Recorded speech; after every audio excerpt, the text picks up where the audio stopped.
All Blacks versus England. It's a topic that we touched on last week, and I'll sort of add my 5 cents into providing a reminder of who I chose to win that particular game. But look, we all know that the All Blacks went down to a very tough, resilient England rugby team over in Twickenham. Definitely a spectacle to watch and play. And I can only imagine playing in that atmosphere. Thoughts on, I suppose, All Blacks' performance, England's performance, and just your thoughts around players and any superstars or guys that probably may not make it or have been chosen for the Wales game. Yeah, I thought All Blacks were kind of lucky when they entered this tour, this grandstand tour. Like, they played Ireland in Chicago, and that looked like Ireland had an off game, right? So they won that game. I thought they were lucky there. They played Scotland, and they needed that last try by Mackenzie to win the game. So they were lucky there.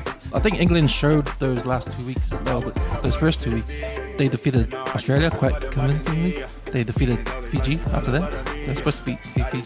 And then I thought, England's a team where they're probably on par with the All Blacks, or maybe the All Blacks are a bit better than them, I don't know, but they look like England could give the All Blacks a big challenge. And I was right, the All Blacks did the same things they did in the previous games. They got off to a fine start, scored those 2 quick tries in the first half, and then they just went numb. And then, England just bounced back. They had those 2 quick drop goals for the halftime to bring the scores up by 1 point.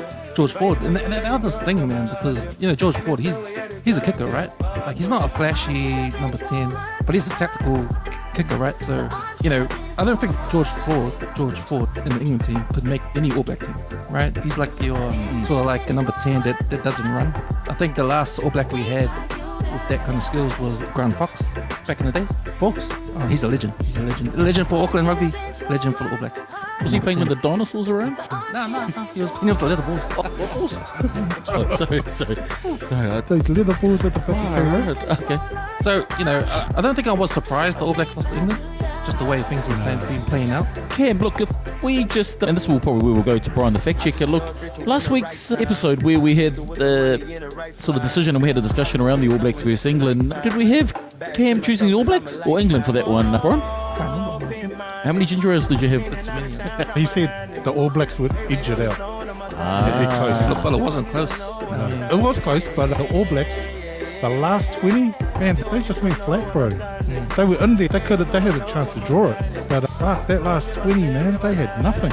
It's like they were zombies out there. Do you think that is so? Just as a gauge to assess progression with the All Blacks and England, who do you think sort of progressed since they last met? I mean, it's obvious that England won, but when we talk about opportunities where the All Blacks had to draw the game or win, or that last 20 minutes, which has traditionally been really the stronghold of where All Black rugby teams have been, is that they've been able to then, it's been an arm wrestle, but up to the last 20 minutes, they've been able to then particularly rely on their fitness, their processes.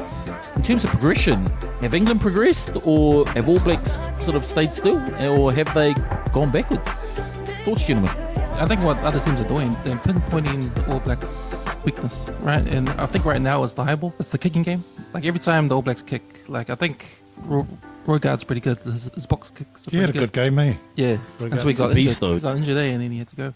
But I think the kicking game is suffering. I think Brendan Barrett's a shadow of himself. His accuracy is not really there. They just struggle under the high ball. I think Caleb Clark is like the man for the high balls, but he's been injured too, so they missed him in that game. I think teams are just picking where the All Blacks are weak and just going for that. But when we talk about like rugby fundamentals, being able to catch a ball, catch a high ball, don't you think that's kind of just something basic? Other teams do it well. South Africa,